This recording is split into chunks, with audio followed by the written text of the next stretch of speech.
এই সরকার যে হারে আইন পরিবর্তন করছে এবং যদি আরেকটা বাই ইলেকশন আসে আবার যদি হারে আবার আইন পরিবর্তন করবে, এরা কিন্তু কোনো নির্দিষ্ট ম্যান্ডেটের মাধ্যমে চলছে না, এরা কিন্তু কোনো ইমিগ্রেশন পরিকল্পনার মাধ্যমে চলছে না। আপনারা দেখেছেন, আমরা সোমবার দেখিয়ে দিয়েছি, এই সরকার কোনো মতো কোনো অ্যাসেসমেন্ট ছাড়া, কোনো কিছু ছাড়া, কোনো ইম্প্যাক্ট পলিসি ছাড়া আইন পরিবর্তন করছে। দর্শক আসসালামু আলাইকুম। আসসালামু আলাইকুম। ওয়ালাইকুম আসসালাম। ভাই, আমার কোশ্চেন হচ্ছে, আমি এখন পিএসডব্লিউ তে আছি, আমার ডিপেন্ডেন্ট বাংলাদেশে আছে। যদি সে রিসার্চ মাস্টার্সে আছে, আমার পিএসডব্লিউ ভিসা ভ্যালিড থাকতে আমি কি ইন কান্ট্রি তার ডিপেন্ডেন্ট হিসাবে যেতে পারবো? জি পারবেন, আজকের আইনে পারবেন। তবে আমার ভয় লাগে কি জানেন, এই সরকার যে হারে আইন পরিবর্তন করছে এবং যদি আরেকটা বাই ইলেকশন আসে আবার যদি হারে আবার আইন পরিবর্তন করবে, এরা কিন্তু কোনো নির্দিষ্ট ম্যান্ডেটের মাধ্যমে চলছে না, এরা কিন্তু কোনো ইমিগ্রেশন পরিকল্পনার মাধ্যমে চলছে না। আপনারা দেখেছেন, আমরা সোমবার দেখিয়ে দিয়েছি, এই সরকার কোনো মতো কোনো অ্যাসেসমেন্ট ছাড়া, কোনো কিছু ছাড়া, কোনো ইম্প্যাক্ট পলিসি ছাড়া আইন পরিবর্তন করছে। এবং আপনাকে আমরা দেখিয়ে দিয়েছি, আরেকটু কোশ্চেন ছিল এটার সঙ্গে, যদি সে পরবর্তীতে আসে আর যদি এক্সিস্টিং রুলসটাই থাকে, যখন সে পিএসডব্লিউ তে যাবে, যেহেতু আমি অলরেডি আমার পিএসডব্লিউটা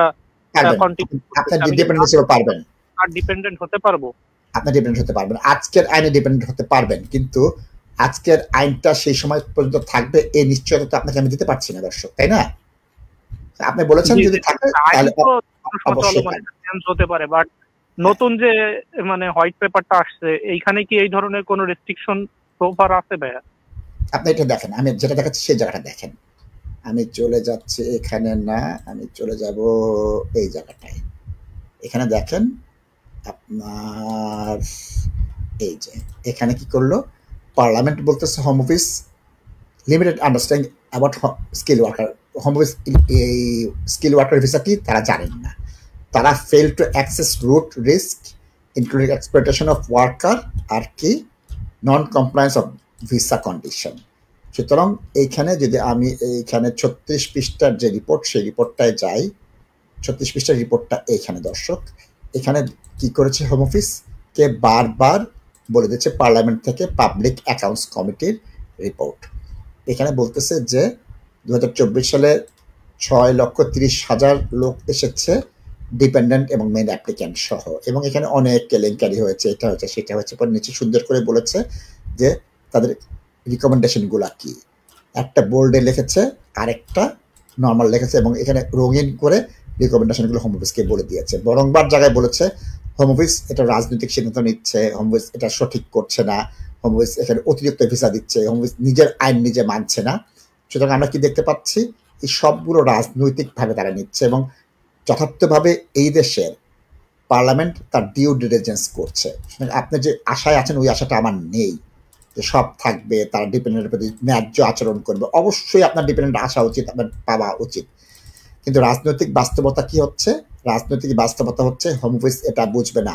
হোম অফিসের লিমিটেড কি জিরো আন্ডারস্ট্যান্ডিং হবে, 100% নেগেটিভ জিনিস হবে। কারণ কি, এরা নিশ্চিত আগামী নির্বাচনে এরা নির্বাচিত হতে পারবেন না, তারা ক্ষমতায় থাকতে পারবেন না। প্রধানমন্ত্রীকে অলরেডি পরিবর্তন করার আভাস লেবার পার্টি দিচ্ছে। এই রাজনৈতিক বিষয়গুলো দুঃখজনক, এই বিষয়ে আমি আর কমেন্ট করতে চাচ্ছি না। ধন্যবাদ। Are you investing in property or looking to buy your first home? Beneco Financial Services offers straightforward mortgage advice, given freely and without obligations, with a dedicated team of highly qualified and experienced mortgage advisors. Whether you are a first-time buyer or an experienced landlord, we have the right mortgage solution for you. Residential mortgage, limited company mortgage, buy-to-let mortgage, commercial mortgage, Islamic mortgage, bridging finance. To book your free consultation meeting, call us today on 0208 050 2478.